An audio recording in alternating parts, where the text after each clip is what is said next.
Is this your name? Yes. Is this a signature? Yes. Did you answer these Yes. questions? You understand? From morning 9 o'clock, you said you give people.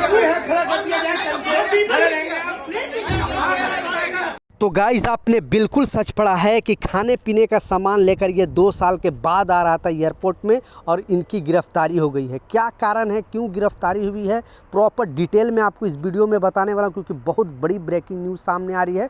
तो 4 important खबर सामने आ रही है, चारों update के ऊपर आपसे बात करने वाला हूँ। 2-3 मिनट का वीडियो है, लास्ट तक ज़रूर देखना ताकि आपको पूरी जानकारी मिले। तो चलिए स्टार्ट करता हूँ, बताता हूँ अपडेट के बारे में। तो पहला जो अपडेट है वो जो अभी फ़्लाइट आपको पता है कि ठंडी के दिनों में बेसिकली जो दिल्ली से दूसरी कंट्री के लिए या फिर डोमेस्टिक यात्रा करते हैं उन लोगों के लिए अवेयर किया गया है और यात्रियों को, क्योंकि पहले क्या होता था कि फ़्लाइट जब डिले हो जाता था या तो फिर आपको टर्मिनल के बाहर कर दिया जाता था, अदर जगह पे लेकर शिफ्ट कराया जाता था, फिर से आपको बोर्डिंग कराया जाता था, फिर से आपको चेक किया जाता था लगेज अगर ज़्यादा लेट होता था, या फिर आपको फ़्लाइट के अंदर ही बैठाया जाता था। तो बहुत सारे यात्रियों जो फ़्लाइट में इतना टाइम बैठना मतलब मुश्किल हो जाता था। तो अब गवर्नमेंट ने नया अपडेट जारी करके बताया और सारे एयरलाइंस ने भी अपडेट जारी करके बताया है कि अगर फ़्लाइट ज़्यादा डिले होगी तो आपको टर्मिनल से यहाँ जिस जगह से आपने बोर्डिंग किया था, जहाँ से आप जिस गेट से आपने अंदर फ़्लाइट के अंदर गया था, उसी गेट से उसी फ़्लाइट के से आपको बाहर निकाला जाएगा और वहाँ पे ही आपको होल्ड कराया जाएगा जहाँ पे आपने बैठा था। और फिर आपको कुछ भी चेकिंग करने की ज़रूरत नहीं है, जैसा सारा चीज़ वैसा ही हो जाएगा। क्योंकि वहाँ पे होता क्या था, 3-4 घंटा एक तो फ़्लाइट डिले होता था, उसके बाद 2-3 घंटा और समय लगता था। तो अब ऐसा नहीं है, ताकि उनकी समय का कीमत समझा जाए। दूसरा जो सबसे इम्पोर्टेंट अपडेट है, क्योंकि एयरपोर्ट पर इनसे इमिग्रेशन डिपार्टमेंट कुछ सवाल पूछी और इन्होंने जवाब हिंदी में दिया। हिंदी में जवाब देने के कारण इनकी गिरफ्तारी हो गई है। पूरा न्यूज़ आप देखें सुने तब आपको एग्जैक्टली समझ में आएगा कि ये रियलिटी है क्या। तो इस न्यूज़ में जो बताया जा रहा है, तो जैसा कि आप देख सकते हो, ये मामला दिल्ली के इंदिरा गांधी इंटरनेशनल एयरपोर्ट का है। ब्यूरो ऑफ इमिग्रेशन काउंटर पर मौजूद अफसर के सामने करीब एक 24 साल का युवक खड़ा हुआ था। इस युवक के चेहरे पर एक अजीब सी मुस्कान थी, जिसकी मदद से वह अपनी जो भी हिचक है या डर है वो छिपाने की कोशिश कर रहा था। शुरुआत में इमिग्रेशन ऑफिसर का लगा कि शायद पहली बार ये यात्रा कर रहा है, तो ये नर्वस है। क्योंकि आपको मैं न्यूज़ में पहले भी बताया था कि बॉडी लैंग्वेज से, यानी आपके हाव भाव से भी अभी इमिग्रेशन डिपार्टमेंट या कस्टम ऑफिसर आपको पकड़ने की कोशिश करेगी।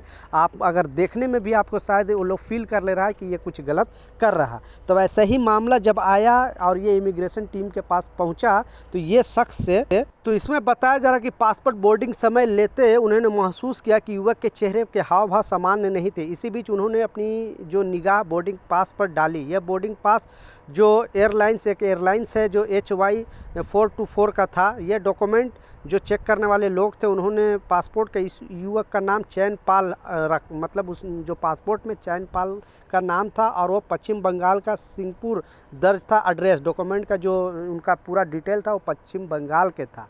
लेकिन इनसे जब कुछ पूछताछ करता है, आखिर इनको डाउट होता है कि हाँ आप कहाँ के रहने वाले हो, तो ये थोड़ा टाइम कुछ बोलता नहीं है ये शख्स। 2 बार इमिग्रेशन टीम इनसे सवाल करती है कि आप अपना एड्रेस बताओ, एक्चुअली आप रहते कहाँ के हो, क्या है। तो उन्होंने सारे में बात करने की कोशिश की, लेकिन जब इमिग्रेशन टीम जो थोड़ा ज़ोर से बोलने की कोशिश किया और उसे डराने की कोशिश किया कि आप अगर इस तरह से बात नहीं करोगे तो फिर ये मामला आगे मैं लेकर जाऊंगा, फिर उन्होंने टूटी फूटी हिंदी में जवाब दिया। फिर उनके हिंदी से मालूम पड़ा कि आखिर इसमें कुछ ना कुछ दाल में काला है। बाद में इमिग्रेशन टीम जो है इनसे रिलेटेड जैसे बताया कि और भी कुछ डॉक्यूमेंट मंगाने की कोशिश किया इस पासपोर्ट से रिलेटेड, कि जिससे ये प्रूफ हो जाए कि इनका नाम सही है या ये एड्रेस सही है।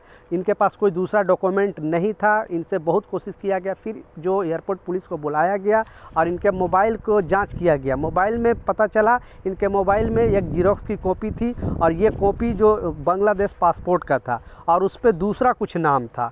बाद में इमिग्रेशन टीम पूरी तरह से जांच करती है, फिर पाया जाता है कि ये बांग्लादेशी नागरिक था, लेकिन ये बंगाल में आकर, कोलकाता में आकर इंडियन पासपोर्ट बनवा लिया था डुप्लीकेट जो भी जीरोक्स वगैरह देकर या डॉक्यूमेंट वगैरह देकर, और ये अदर कंट्री के लिए ट्रैवल कर रहा था। तो पुलिस इनको पकड़ कर गिरफ्तार करती है और इनको जेल भेजती है। दूसरा जो सबसे इम्पोर्टेंट अपडेट है, आपने बिल्कुल सच पढ़ा, पहले तो स्क्रीनशॉट पर लगा कर दिखा रहा हूँ, क्योंकि 13 डब्बे ये लेकर आ रहे थे और ये इनका बोलने का मतलब था कि ये इस डब्बे में जो है वो खाने पीने का सामान था। लेकिन जब पुलिस खोलती है तो इसमें 12 करोड़ का इसमें सामान निकलता है, यानी वही ड्रग्स है और हीरोइन जो होता है, यानी पीने वाला जो गलत पदार्थ पदार्थ है, नशीली पदार्थ है, वो इसमें से निकलता है। और इनका कहना है कि मैं वहाँ पे काम कर रहा था, लेकिन इस डब्बे में ये कौन डब्बा चेंज कर दिया आई डोंट नो, लेकिन पुलिस इनके पास से ये 13 जो डब्बा है वो पकड़ी है, तो इनकी गिरफ्तारी हुई है और सामान को जब्त कर लिया गया है।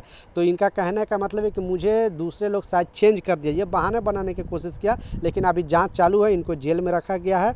अब इन पर मुकदमा चलेगा और एक्चुअली जो इनमें गुनहगार है शायद ये खुद हैं या फिर ये दूसरे लोग इनमें इन्वॉल्व है। सारे लोगों को जाँच होने के बाद ही आगे और भी कार्रवाई होगी।